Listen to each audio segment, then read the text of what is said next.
Hello students, आज के lecture में हम देखेंगे boundary representation in 3D modelling techniques. हम देखेंगे आज बाउंड्री रिप्रेजेंटेशन। बाउंड्री रिप्रेजेंटेशन, ठीक है। तो बाउंड्री रिप्रेजेंटेशन टेक्निक्स जो होती है, जो आपके मोस्टली यूज़ की जाती है 3D मॉडलिंग के अंदर। अब 3D मॉडलिंग के अंदर प्रीवियस लेक्चर में हमने देखा था कि 3D मॉडलिंग टेक्निक्स क्या होती है, मॉडर्न टेक्निक्स क्या होती है। यानी 2D से 3D जब कन्वर्ट करते हो और कन्वर्ट होने के बाद उसको जो हम क्रिएट करते हैं 3D को, तो उसको हम किस तरीके से रिप्रेजेंट करते हैं। लास्ट लेक्चर में हमने देखा था कि उसका टेक्निक्स क्या है, कि किस तरीके से उसको हम क्रिएट कर सकते हैं, किसको 3D मॉडलिंग को क्रिएट किस तरीके से करते हैं, उसकी टेक्निक हमने देखी थी। और आज के लेक्चर में हम देखेंगे कि वो जो आप क्रिएट कर रहे हो तो उसको किस तरीके से आपके स्क्रीन पे रिप्रेजेंट किया जाता है या रिप्रेजेंट करोगे आप। तो उस टेक्निक्स के बारे में आज हम देखेंगे। तो उसको हम कहते हैं बाउंड्री रिप्रेजेंटेशन, ठीक है। तो बाउंड्री रिप्रेजेंटेशन में सबसे पहली जो भी आती है, यानी बाउंड्री रिप्रेजेंटेशन भी एक टेक्निक ही हो गई है। तो ये किसके अंदर आती है, आपकी सॉलिड रिप्रेजेंटेशन के अंदर। सॉलिड रिप्रेजेंटेशन के अंदर हम फर्स्ट टेक्निक देखेंगे बाउंड्री रिप्रेजेंटेशन, ठीक है। तो ये मेन जो है आपका सॉलिड रिप्रेजेंटेशन एक मॉडर्न हम एक टेक्निक कहेंगे, लेकिन उस टेक्निक के अंदर हम देखते हैं कि ये सॉलिड रिप्रेजेंटेशन किस तरीके से किया जाता है। यानी जो भी आपका 3D मॉडल क्रिएट किया गया है, अब जब उसका रिप्रेजेंटेशन आता है, जब व्यू दिखाने की बात आती है, तो उसके अंदर हम फर्स्ट तरीका देखेंगे या फर्स्ट टेक्निक देखेंगे, उसको हम कहते हैं बाउंड्री रिप्रेजेंटेशन। अब बाउंड्री रिप्रेजेंटेशन नाम ही क्या कहता है कि उस 3D मॉडलिंग का या 3D मॉडल्स का या ड्राइंग का आपको क्या प्रेजेंट करना है, बाउंड्री उसकी प्रेजेंट करनी है। तो उस बाउंड्री को हम किस तरीके से प्रेजेंट करेंगे वो हमें देखना है। किस तरीके से, यानी क्या, कि मान लो कि आपका एक, जैसे हमने देखा था कि एक क्यूब है, उस क्यूब को जब आपको दिखाना है कि उसका जो बाउंड्रीज़ है, ये जो बाउंड्रीज़ रहती है, जो एजेस हम जिसको कहते हैं, इसके अंदर जो रहेंगे एजेस को ही हम क्या कहते हैं, बाउंड्री कहते हैं। तो ये काइंड ऑफ क्या हो गया, वायर फ्रेम मॉडलिंग हो गया, वायर फ्रेम मॉडलिंग बन गया। यानी बाउंड्री रिप्रेजेंटेशन किस में मोस्टली यूज़ किया जाता है, जब हम वायर फ्रेम टेक्निक यूज़ करते हैं, उसके अंदर ही हम ये बाउंड्री रिप्रेजेंटेशन यूज़ करते हैं। तो अभी बाउंड्री रिप्रेजेंटेशन होती कैसी है कि फॉर एग्जांपल अगर आप इस पर जूम करोगे, इतने ही जूम इस पर आप जूम करोगे, तो ये क्या होता है कि जब आप कोई भी चीज़ क्रिएट करते हो, कोई भी एक चीज़ क्रिएट कर रहे हो, यानी मॉडल बना रहे हो, जैसे अब आपने क्या बनाया, पहले ड्राइंग बनाया एक स्क्वायर का, अब उसको मॉडल में जब कन्वर्ट करेंगे तो जो 2D से 3D कन्वर्ट होगा, तब आपका वो इस तरीके से क्यूब दिखेगा। अब जब क्यूब दिख रहा है तो सबसे पहले आपकी नज़र किस पे जाती है, आपके इस एजेस पे जाती है, इस एजेस पे जाती है, और इस एजेस के ही ऊपर डिपेंड रहता है कि उसका शेप कैसी दिखेगा, वो किस शेप का रहेगा, वो रियलिटी में कैसा दिखेगा, रियलिस्टिक है या नहीं है वो दिखेगा। तो ये पूरा डिपेंडेंट रहता है आपके इस एजेस को ही हम क्या कहते हैं, जब 3D के अंदर हम इसको जब कंसीडर करते हैं, तो ये एजेस ऑटोमेटिकली क्या बोला जाता है, इसको बाउंड्री। इस एजेस को क्या कहेंगे हम, बाउंड्री। तो जितने भी एजेस है उसको हम कहते हैं बाउंड्री। तो ये एजेस को जो बाउंड्री बनती है या क्रिएट होती है, उसी को ही, और वो रिप्रेजेंट की जाती है, तो उसको हम कहते हैं बाउंड्री रिप्रेजेंटेशन, ठीक है। इसको कहते हैं बाउंड्री रिप्रेजेंटेशन। नेक्स्ट टेक्निक जो है यूज़ की जाती है, उसको हम कहते हैं constructive solid geometry. Constructive solid geometry, ठीक है। तो कंस्ट्रक्टिव सॉलिड जियोमेट्री मीन्स क्या, तो ये बहुत बहुत सिंपल और बहुत मोस्टली यूज़ की करने वाली टेक्निक है, जिसके अंदर होता क्या है कि इसके अंदर हम क्या करते हैं, हम कंबाइन करते हैं जो सिमिलर शेप के रहेंगे, सिमिलर शेप के या सिमिलर ऑब्जेक्ट रहेंगे, सिमिलर शेप रहेंगे या सिमिलर ऑब्जेक्ट रहेंगे, उसको हम क्या करते हैं, कंबाइन करते हैं। लेकिन ये सारे कौन से ऑब्जेक्ट रहते हैं, ये सारे 3D ऑब्जेक्ट्स रहते हैं। तो कंस्ट्रक्टिव सॉलिड ज्योमेट्री में मेन चीज़ क्या है कि सिमिलर दिखने वाली शेप्स या सिमिलर दिखने वाले ऑब्जेक्ट्स को हम क्या करते हैं, कंबाइन करते हैं। तो वो कैसे करते हैं, फॉर एग्जांपल एक जस्ट मैं आपको एक एग्जांपल देता हूँ कि मान लो आपने इस तरीके से एक ऑब्जेक्ट बनाया, ठीक है। अब ये ऑब्जेक्ट बनाने में आपको, अब ये अलग है, ये एक स्क्वायर अलग है, ये एक स्क्वायर एक अलग है, ठीक है। तो अब इसको हम किस तरीके से इसको हम एक कंबाइन करेंगे। तो कंबाइन करने के लिए यहाँ पे एक ऑपरेशन होता है, उसको हम कहते हैं बुलियन ऑपरेशन। इसको हम कहते हैं बुलियन ऑपरेशन, ठीक है। ये याद रखना, ये टेक्निक याद रखना। कंस्ट्रक्टिव सॉलिड ज्योमेट्री के अंदर हम जब भी सिमिलर शेप या ऑब्जेक्ट को कंबाइन करते हैं, उसके लिए जो ऑपरेशन यूज़ करते हैं उस ऑपरेशन को कहते हैं हम बुलियन ऑपरेशन। अब ये बुलियन ऑपरेशन कैसे क्या होता है, तो वही हम देखेंगे कि वो बुलियन ऑपरेशन आपको हेल्प क्या करता है कि सारे सिमिलर ऑब्जेक्ट को आइडेंटिफाई करो और उसको कंबाइन करो, ठीक है। रिपीट करता हूँ, बुलियन ऑपरेशन क्या करता है, आपको सारे सिमिलर शेप या सारे सिमिलर ऑब्जेक्ट को आइडेंटिफाई करो और उसको कंबाइन करो। तो इसके भी तीन टाइप्स होते हैं। जैसे फॉर एग्जांपल फर्स्ट होता है, इसको हम बाद में देखेंगे, तो फर्स्ट होता है आपका यूनियन। ये इसका ही पार्ट है, यूनियन ऑपरेशन। यानी यूनियन ऑपरेशन में होता क्या है कि आपका जो भी सिमिलर, ये फर्स्ट क्या करेगा कि आपका जो सिमिलर दिखने वाला ऑब्जेक्ट है, सिमिलर दिखने वाला जो भी ऑब्जेक्ट है आपका, उसको वो क्या करेगा, आइडेंटिफाई करेगा। आइडेंटिफाई करने के बाद उसको हम देखेंगे कि वो किस तरीके से काम कर रहा है। अब फॉर एग्ज़ाम्पल अब हम देखेंगे कि ये इसका एग्ज़ाम्पल लेंगे, हम इस चीज़ का एग्ज़ाम्पल लेंगे। तो यूनियन क्या करता है आपका, इस शेप को, यूनियन क्या करता है आपको इस शेप को ज्वाइन करता है। ज्वाइन कैसे करता है, फॉर एग्जांपल हम ये शेप है, मैं यहीं पे वापस बनाता हूँ, यहाँ पे वापस इसको, ये इस टाइप का अगर जब आपके पास शेप है तो उसका फोकस क्या रहेगा, ये सिमिलर टाइप का क्या है, तो सिमिलर टाइप का दिख रहा है और यहाँ से इस पे फोकस करेगा। यूनियन क्या करेगा, जहाँ पे पॉइंट ऑफ कांटेक्ट है या जहाँ पे वो ज्वाइन हो रहे हैं, तो वहाँ पे वो फोकस करेगा दो सिमिलर आइडेंटिफाई या सेम ऑब्जेक्ट को, और उसको क्या करेगा, वो कंबाइन करेगा। फॉर एग्जांपल कैसे कंबाइन करेगा, वो दिखेगा किस तरीके से, आपका मॉडल बाद में आपका मॉडल इस तरीके से दिखेगा,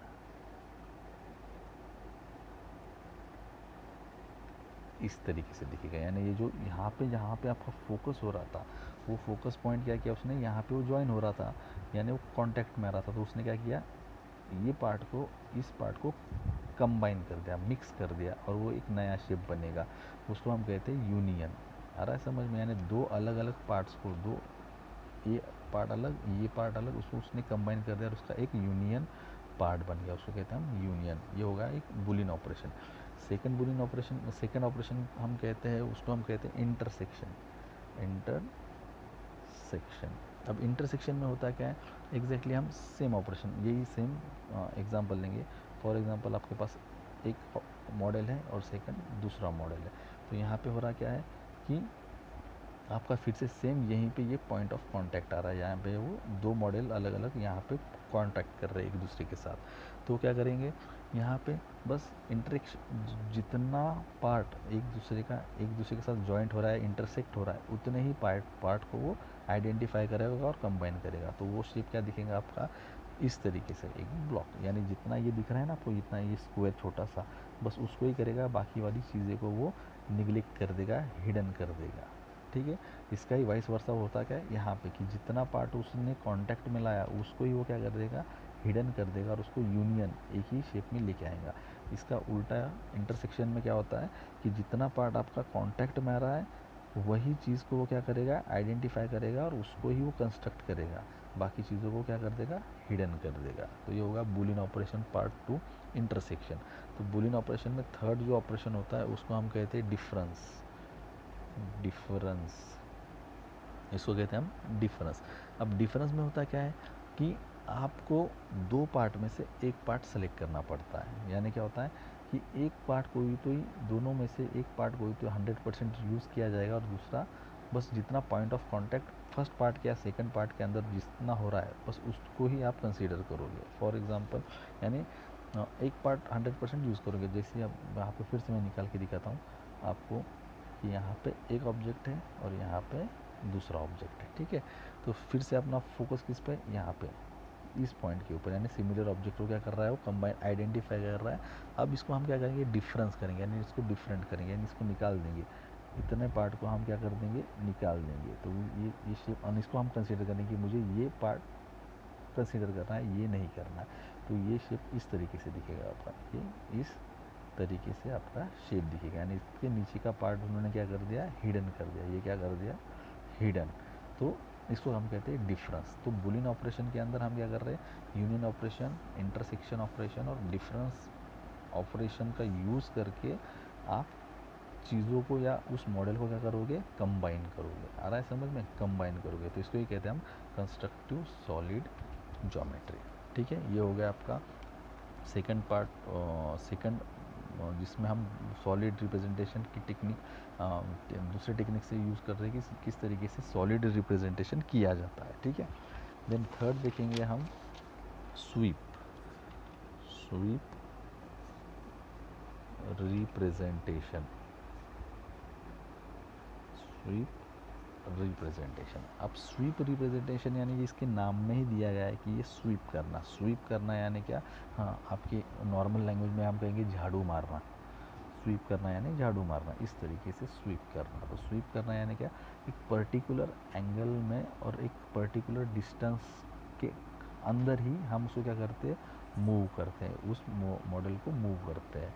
जैसे फॉर एग्जांपल, अब इसमें क्या होता है कि एक स्वीप रिप्रेजेंटेशन के अंदर होता क्या है कि आप कंसीडर करते हो एक रेफरेंस पॉइंट या एक मेन लाइन, जिसको हम हमारा रेफरेंस लाइन बोलेंगे। तो उस रेफरेंस लाइन के अंदर हम क्या करते हैं कि आप एक शेप देते हो, आउटर शेप देते हो। आउटर शेप क्या करता है कि फॉर एग्जांपल स्वीप रिप्रेजेंटेशन में क्या है कि मैंने एक रेफरेंस लाइन ले ली, ये रेफरेंस लाइन जो बाद में हिडन होने वाली है। अभी तक हमने कोई ऑब्जेक्ट बनाया नहीं, लेकिन ये बाद में क्या करेंगी, हिडन हो जाएगी।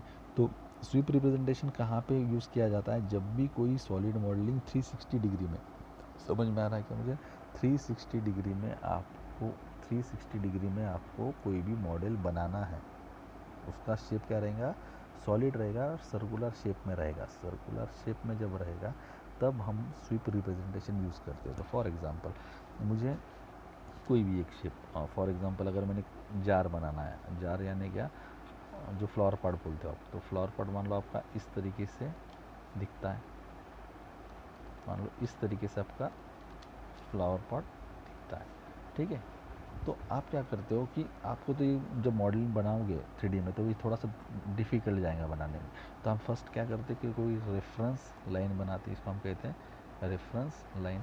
अब इस रेफरेंस लाइन को हम क्या करते हैं कि इस शेप को जो बनाना है उसका हम सिर्फ क्या करते हैं, सिर्फ आउटर एज, जो भी आपका आउटर शेप जो कहते हैं हम, बाउंड्री, उस बाउंड्री को यहाँ पे सिर्फ पुट करते हैं कि मुझे कितना ये चाहिए। तो मान लो मैंने यहाँ से इसका आउटर शेप इस तरीके से इसको दे दिया, ठीक है।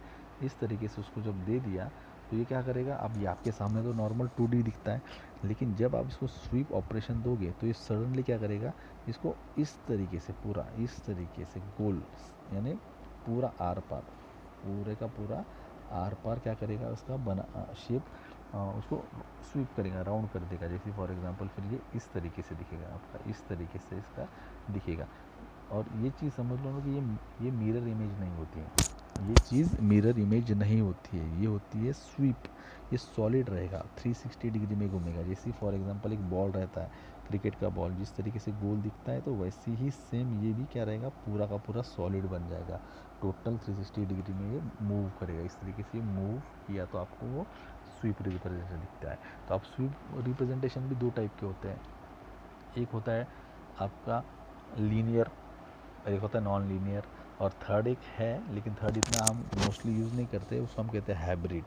तो लीनियर मोशन में जैसे आप ये तीन टाइप के होते हैं, जैसे फॉर एग्जांपल जैसे मैंने आपको बोला लीनियर होता है। लीनियर में भी दो टाइप के होते हैं, एक होता है ट्रांसलेशन, ट्रांसलेशन, और एक होता है सेकंड होता है वो रोटेशनल। रोटेशनल ट्रांसलेशन यानी क्या कि आप जिस शेप में आपको बनाना है, फॉर एग्जांपल आप पाइपिंग का अगर कुछ करते हो तो मान लो मुझे पाइप पाइप ऐसे और ऐसे शेप में चाहिए।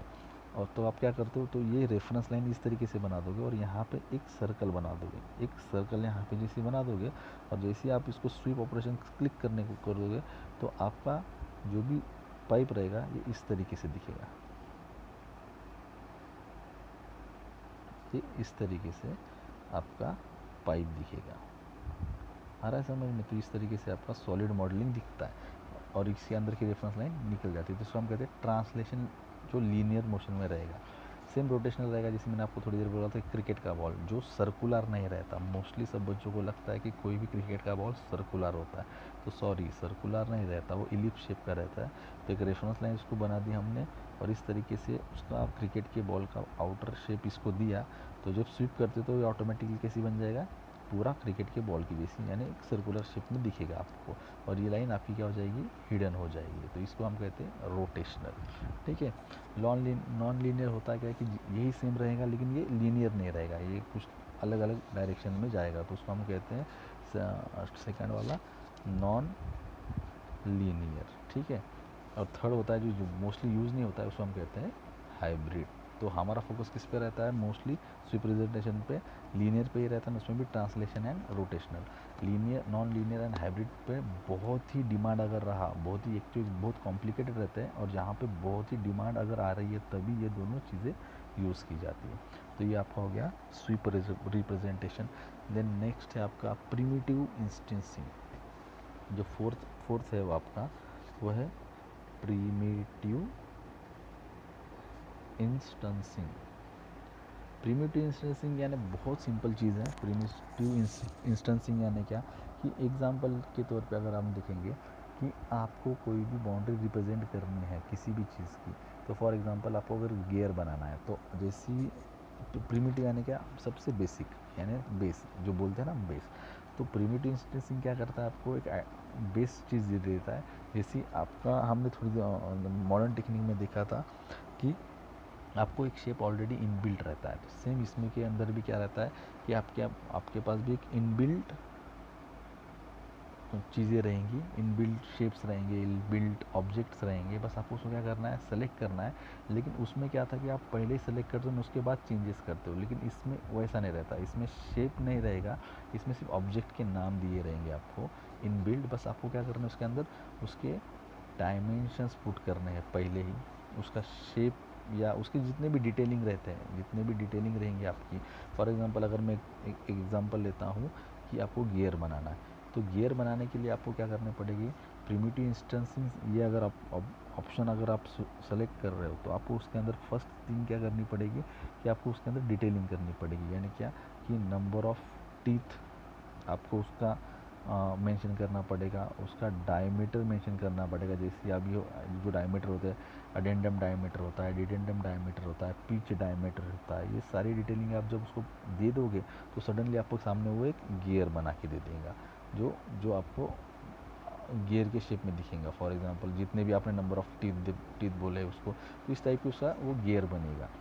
और जो 3D मॉडलिंग टेक्निक में देख रहे थे उसमें क्या था कि आपको शेप ऑलरेडी दिया हुआ रहेगा, बिल्ड किया हुआ रहेगा, बस उसके डायमेंशंस दिए नहीं रहते। तो आप क्या करते हो, वो सेलेक्ट करते हो तो आपके सामने ये ऑब्जेक्ट दिखता है, फिर इसके अंदर आप चेंजेस करते हो। लेकिन प्रिमिटिव इंस्टेंसिंग में क्या होता है कि आपको सिर्फ ऑब्जेक्ट का नाम दिया रहता है, आपको उसकी डिटेलिंग जब देनी पड़ती है, और डिटेलिंग जब आप कंप्लीट करते हो तो आपको वो शेप देता है। ठीक है। तो इतना ही इसके अंदर डिफरेंस है। और लास्ट जो टेक्निक है उसको हम कहते हैं सेल डिकम्पोजिंग, सेल डिकम्पोजिशन या कंपोजिंग। तो सेल डिकम्पोजिशन में वर्ड ही क्या कहता है आपका कि आपका जो भी ऑब्जेक्ट रहेगा उस ऑब्जेक्ट के हम क्या करते हैं कि हमारे पास उसके पार्ट्स रहते हैं, हम या उसको हम नोड्स कहते हैं या उसको हम ब्लॉक्स कहते हैं। तो ब्लॉक्स, हाँ ब्लॉक्स से अगर एक चीज़ याद आई कि हम बहुत नॉर्मल वे में हम एक चीज़ कहते हैं कि कोई भी 3D मॉडलिंग जब बनाते हो तो उसको हम बिल्डिंग ब्लॉक्स कहते हैं, उसके अंदर बिल्डिंग ब्लॉक्स यूज़ किए जाते हैं। यानी ब्लॉक्स क्या होते हैं, एक के ऊपर एक के ऊपर एक के ऊपर, यानी ऐसे एक के ऊपर एक के ऊपर एक के ऊपर माउंट किए जाते हैं और फिर आपका सॉलिड मॉडल दिखता है, तो उसको हम कहते हैं बिल्डिंग ब्लॉक्स। तो सेम यहाँ पे क्या होता है कि सेल डिकम्पोजिशन में मान लो कि आपका कोई बिल्डिंग ब्लॉक्स है तो वो ऑटोमेटिकली क्या हो जाता है कि वो इन आप अपने इसमें ऑटोमेटिकली खुद ब खुद कन्वर्ट हो जाते हैं, यानी खुद को डिवाइड करते हैं ब्लॉक्स के अंदर, 1 2 3 4 ब्लॉक्स को। तो सेल डिकम्पोजिशन क्या करता है, एक ब्लॉक को और उसके हिसाब से और उसको क्या करता है, वो कंपोजिट करता है। डिकम्पोजिंग करना है यानी छोटा करना, तो और वो क्या करता है, छोटा करता है। क्यों? क्योंकि उसको और वो छोटे छोटे पार्ट्स बनाएगा तो वो आपके एरर्स आने में या आपके एजेस को जो डिसलोकेट हो रहे थे वो हेल्प करता है कि डिसलोकेट ना हो, तो उसकी लोकेशन चेंज ना हो। तो वो यहाँ पे एक मेन होता है। और सेकंड थिंग, अगर कोई कॉम्प्लिकेटेड चीज़ है कि एक के ऊपर एक, अगर मान लो ये ब्लॉक मैंने बनाया, सेम दूसरा ब्लॉक भी इसके ऊपर बना है, तीसरा ब्लॉक भी इसके ऊपर बना है, तो ये तीन ब्लॉक अपने को समझ में आना चाहिए और एक दूसरे में ओवरलैपिंग ना हो या वो दिखता नहीं प्रॉपर। तो इसलिए क्या किया जाता है कि ये छोटे छोटे ब्लॉक्स वहाँ पे बनाए जाते हैं कि जिसकी वजह से ये ब्लॉक आपको अलग दिखेगा, ये ब्लॉक आपको अलग दिखेगा, ये ब्लॉक यानी आइडेंटिफाई करने के लिए दिखेगा और इसके सारे एजेस आपको प्रॉपर दिखेंगे। तो इसमें आपको भी इसकी बाउंड्री प्रॉपर तरीके से दिखती है। तो मोस्टली ये 5 टेक्निक्स जो है अपने पास यूज़ की गई है आज। तो ये पाँचों टेक्निक किस लिए यूज़ की गई है, आपकी जो सॉलिड रिप्रेजेंट करने के लिए, यानी सॉलिड जो भी आप मॉडल बना रहे हो तो उसका रिप्रेजेंटेशन आपके स्क्रीन के अंदर जब कोई भी सॉफ्टवेयर के अंदर आप बनाते हो तो ये पांचों टेक्निक्स के अलग अलग टेक्निक्स से यूज़ करके वो रिप्रेजेंट की जाती है। ठीक है, तो होपफुली आपको आज के लेक्चर में ये रिप्रेजेंटेशन समझ में आया होगा। Thank you.